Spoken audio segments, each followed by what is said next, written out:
The revelation of the revelation. The four Gospels explained by their writers by Jean-Baptiste Roustaing, 1881. Source: www.tinyurl.com/the four Gospels. Preaching of Jesus. Matthew, chapter 4, verses 23 to 25.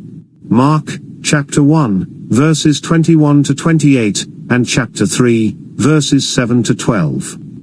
And Luke, chapter 4, verses 31 to 37. Matthew. Jesus went about all Galilee, teaching in their synagogues, and preaching the good news of the kingdom, and healing every disease and infirmity among the people.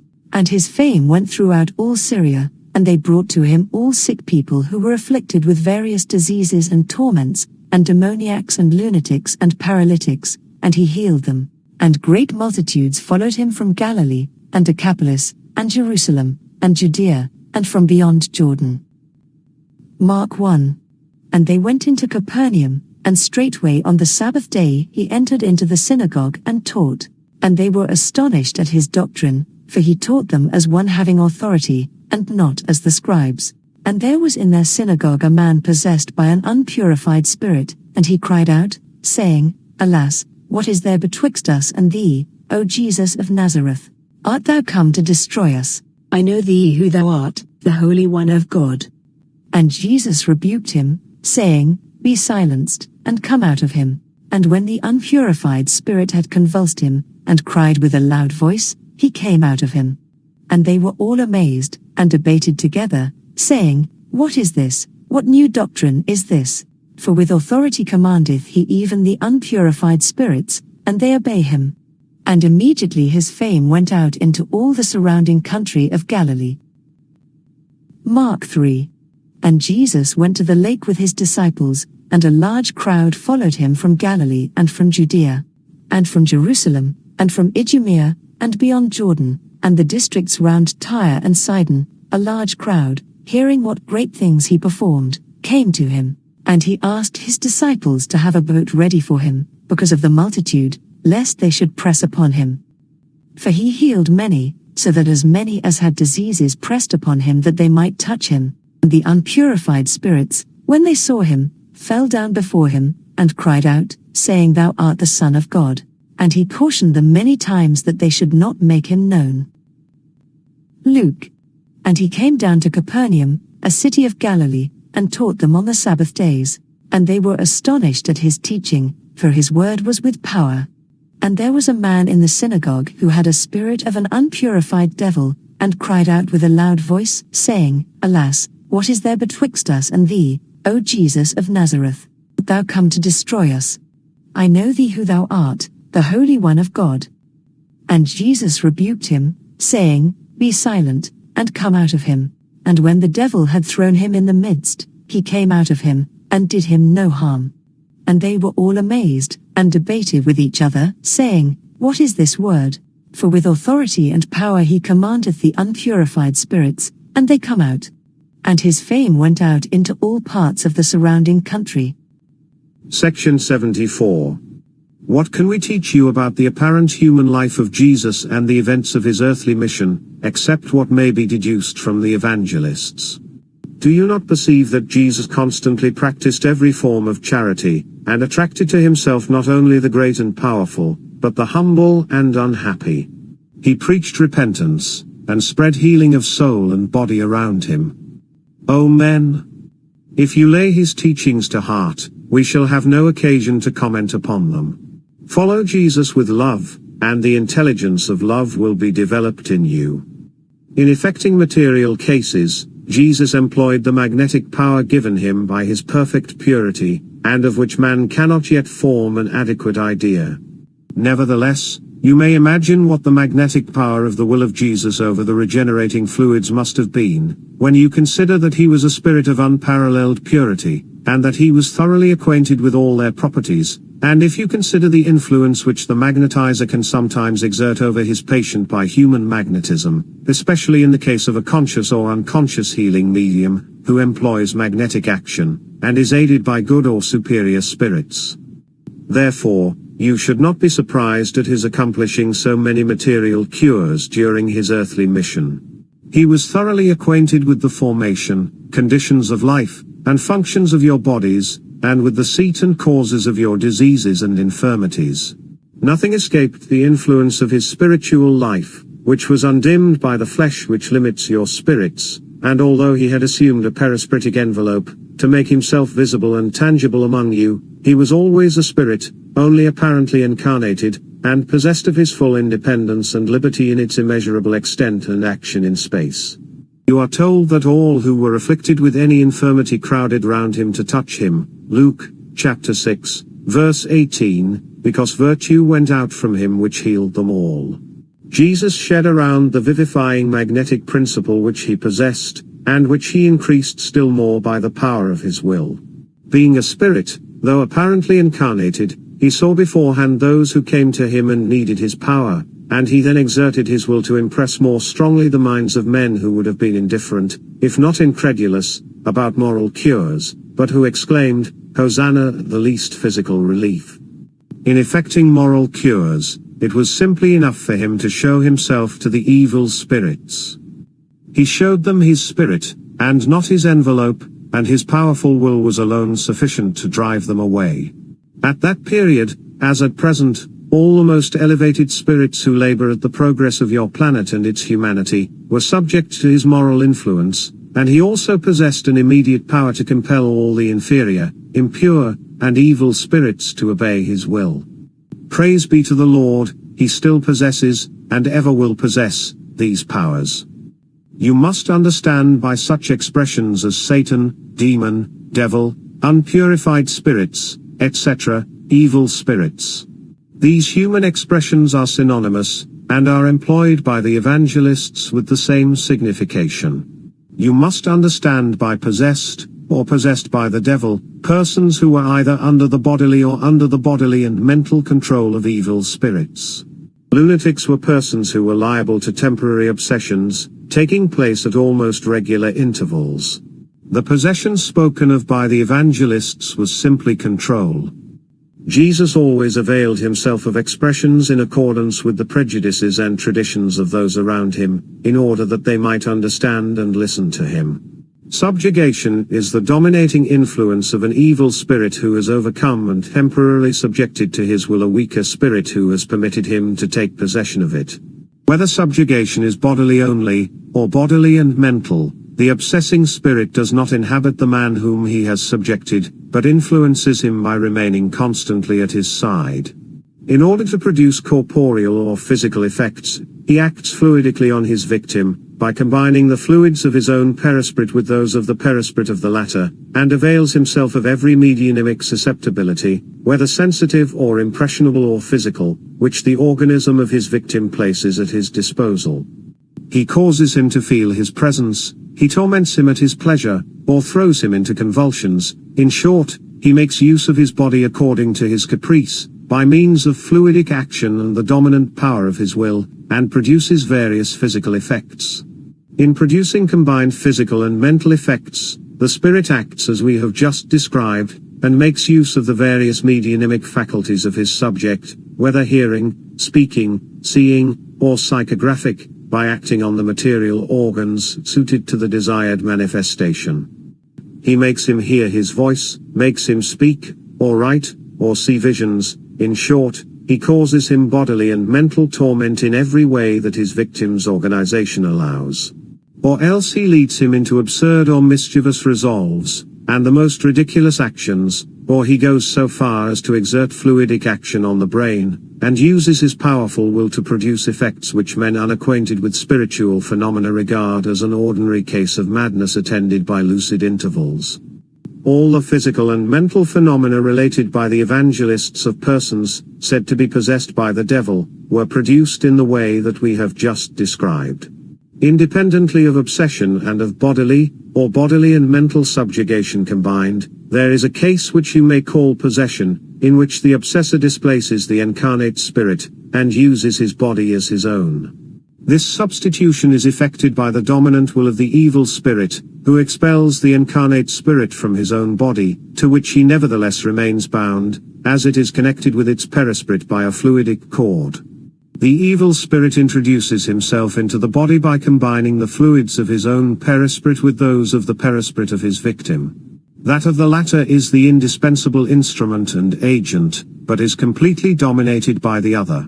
During this temporary substitution, the spirit of the victim is removed from his body, but is bound to it by the fluidic cord, and sees it act under the domination of the evil spirit who has temporarily subjugated it to his will, without having the power to prevent it.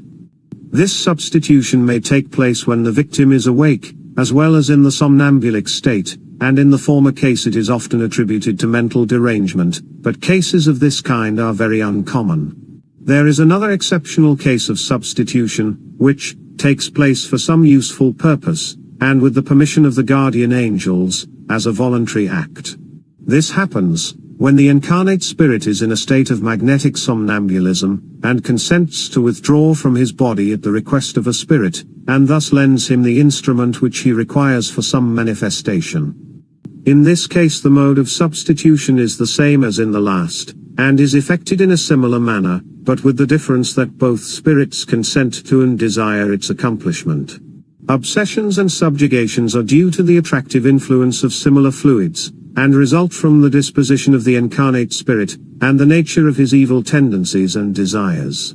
They are sometimes a trial, and often an expiation connected with the events of a previous existence. Although they are an evil to the incarnate spirit, they are nevertheless permitted for his benefit, for be well assured that everything, even punishment, is intended to conduce to your moral improvement and progress.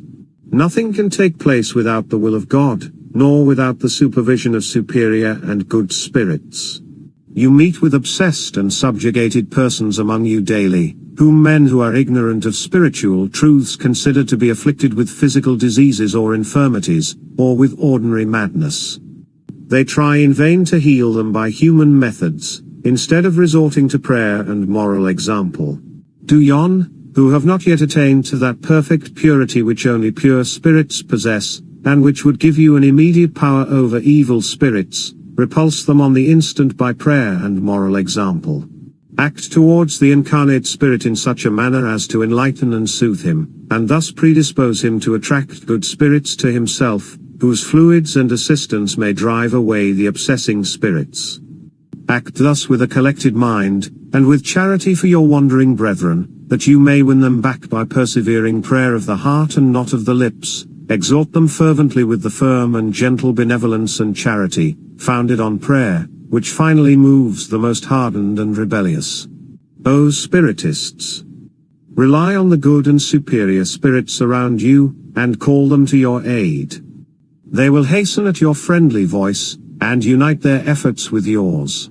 Take confidence, for they always listen to the prayer of a pure heart and good conscience, when they are called to aid in a work of love and charity. There are always demons among you. You know that Spiritism is both a revelation and a science, and will disperse all clouds and enlighten all darkness.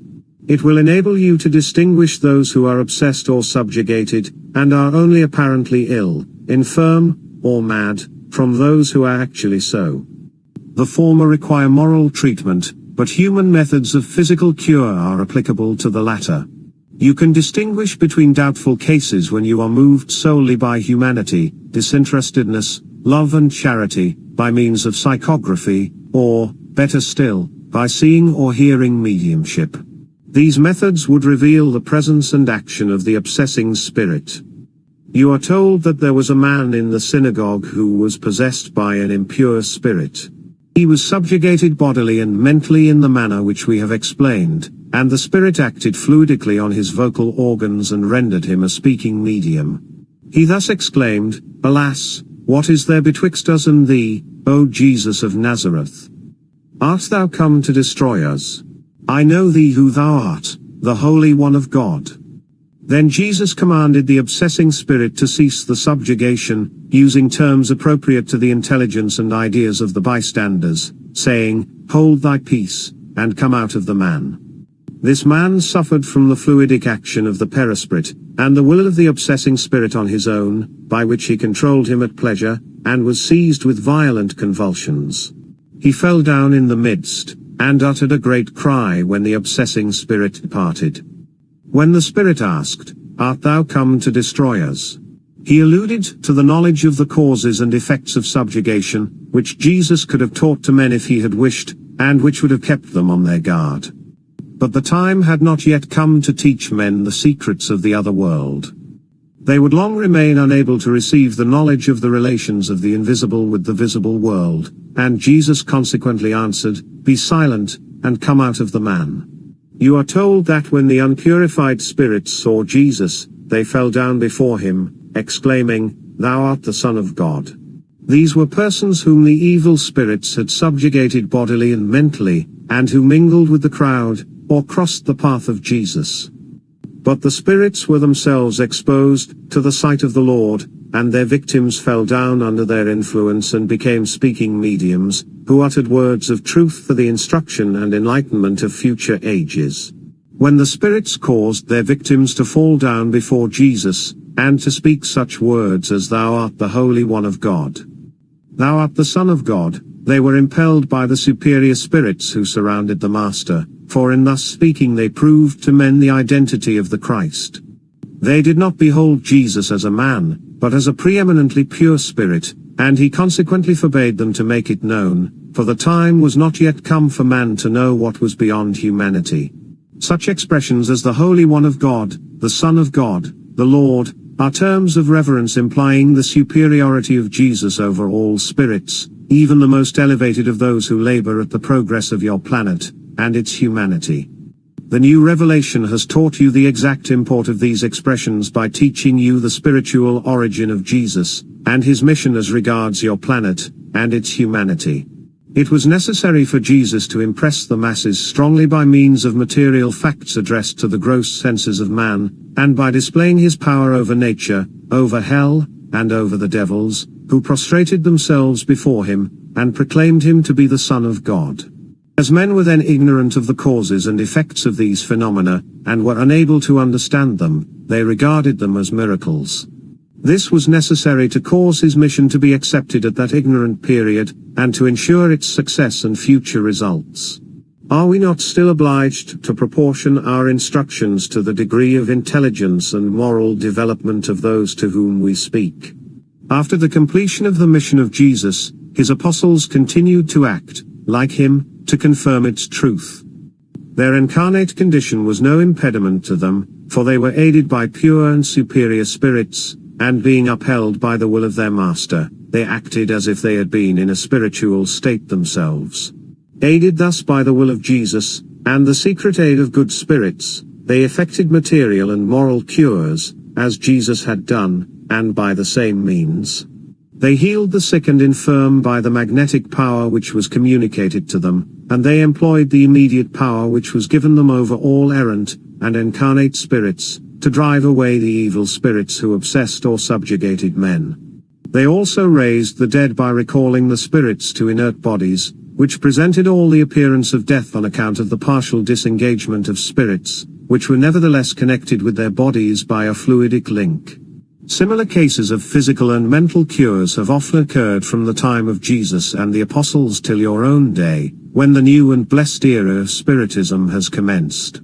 Those which took place in public were believed to be miraculous, but others have been effected secretly, and men have neither understood the facts themselves nor their cause. Each period changes according to the minds of the men who live in it. In the present condition of physics, you have material miracles, which skeptics do not believe, and attribute to sleight of hand or collusion. When the intelligence of men has reached a certain point, they require moral miracles. These are cases of the soul, and not of the body. It is needful to cure what suffers most, and is it not your soul? Has not the most diseased and most precious portion of your being most need of a cure? After the new revelation which you have received of the relations of the invisible to the visible world, and the means by which Jesus and his apostles accomplished works which the ignorant regarded as miraculous, you will look upon such phenomena as simply the result of the purity and elevation of the incarnate Spirit. Or else you will regard them as due to the secret aid of pure and superior spirits, and of the will of the Master, whose magnetic power will be mediumically communicated in an occult manner to effect material cures of human diseases and infirmities. Immediate power will be given in the same manner to drive away evil spirits instantaneously, and to recall life to inert bodies. When the time has come, incarnate spirits will be able to cure diseases and infirmities, to drive away evil spirits, and to restore life to inert bodies like the apostles, but observe that these cures were only called miracles because their cause was unknown. They will appear to you to be only the natural consequence of moral purity, and you will regard such actions as only a proof that he who accomplishes them is either more elevated than others, or more protected, because more worthy of protection. Material and moral cures are often effected among you even at the present day, but they pass unnoticed simply because they are related by spiritists. They are often received with indifference and incredulity by those who do not understand them, and even by those who profit by them, whereas those which were effected during the earthly mission of Jesus were repeated and exaggerated, and appealed much more strongly at an ignorant period to the gross senses of men. The Pharisees of your own days deny and reject the revelation which the spirits of the Lord bring to men by his order and in the name of his Christ, pretending that it is a work of the devil, just as the Pharisees formerly denied and rejected the revelation offered them by Christ himself. They accused him of driving away demons by the prince of the demons, and asked for miracles. Refer such objectors to atheists beating their breasts at the feet of their offended God, and earnestly praying for the continued existence which they had denied. Tell them that moral miracles will come in due time, which will purify all humanity, and cause the pure gold to issue from the furnace into which it will be cast. Editor's note to the preceding chapter. I have witnessed one of these rare and exceptional cases of substitution, by the voluntary act of an incarnate spirit who desired to aid a suffering spirit to manifest himself, and thus to ameliorate his condition. This took place under the following circumstances. In the month of March, 1863, I went to visit Madame T, a very lucid somnambulist, during one of the consultations which she was in the habit of giving to patients. I was accompanied by Monsieur Puginier, a lieutenant in the 88th Regiment of the Line, and by Monsieur Dubossac, a member of the General Council of the Department of the Gironde. Just as we were on the point of leaving, we were recalled by a sudden exclamation.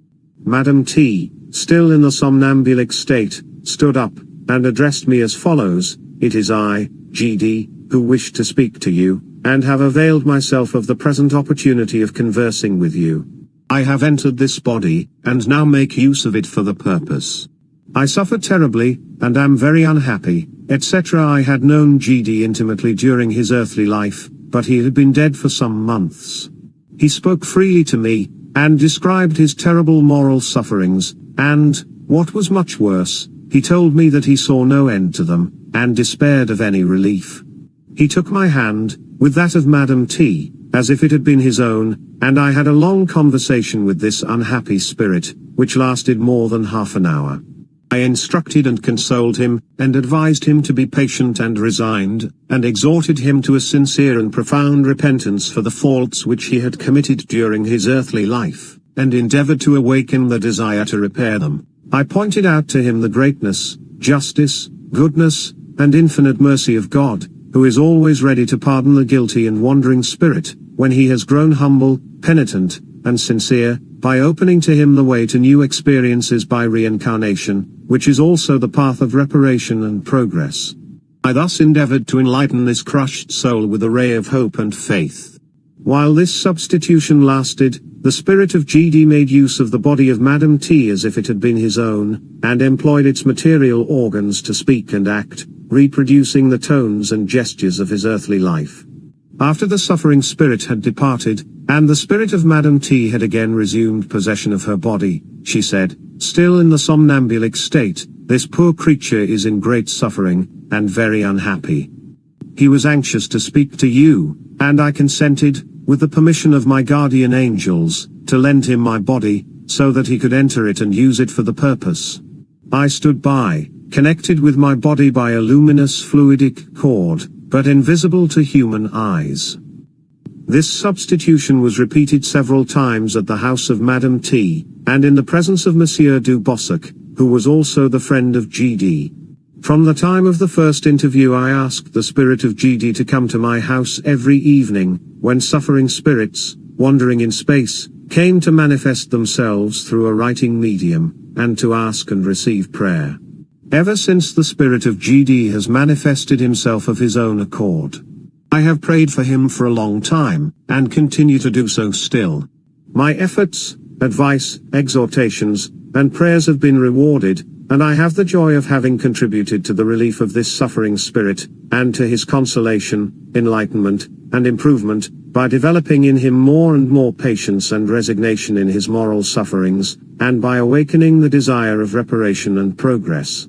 I have also witnessed a case in which the presence and action of an obsessing spirit was revealed by a mediumic somnambulism. The patient was a man who appeared to suffer from a nervous disease, which the doctors had in vain attempted to cure by the methods employed for material cures. All doubt was removed by the aid of mediumic somnambulism, which enabled us to perceive that it was a case of obsession, and that it was needful to employ moral treatment for a moral case. The circumstances were as follows.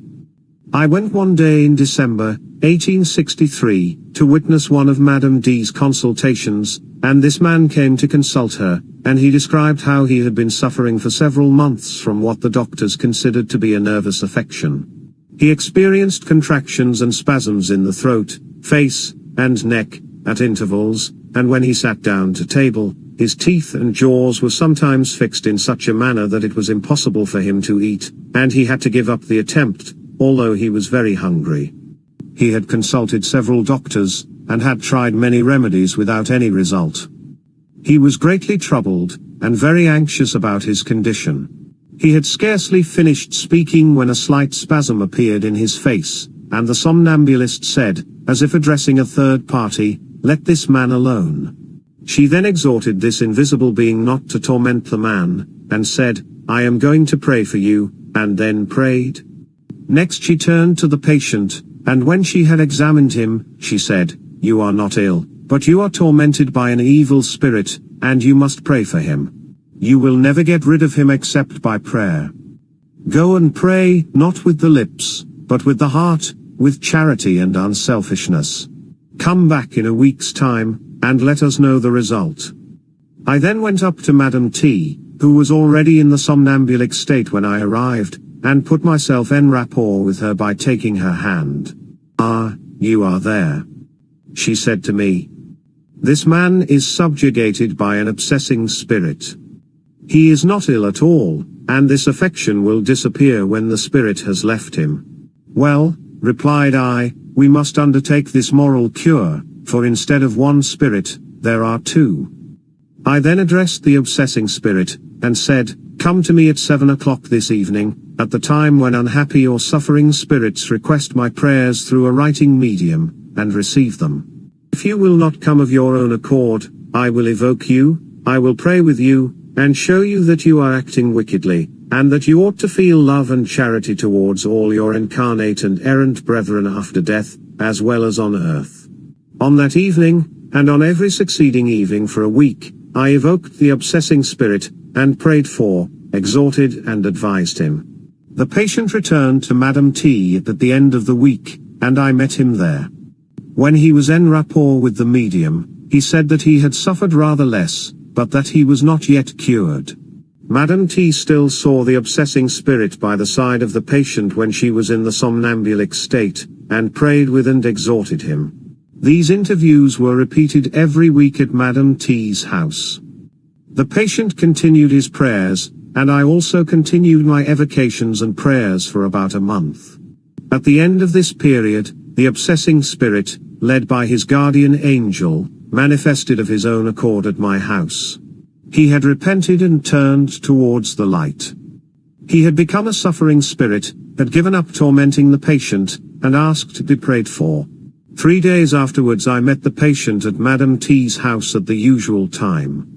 He was restored to health, and said, "I have had no return of my complaint for the last 5 days, I am quite cured." The patient was delivered from his subjugation, but I had still a duty to perform towards the spirit who had subjugated him, and who had now become a suffering spirit. From the time that he first manifested himself spontaneously, he continued to visit me to receive my prayers every evening of his own accord. I have the joy of having contributed to his relief and moral improvement by developing in him more and more patience and resignation in his sufferings, repentance, and the desire of reparation and progression. The revelation of the revelation. The Four Gospels explained by their writers by Jean-Baptiste Roustaing, 1881. Source: www.tinyurl.com/the4gospels.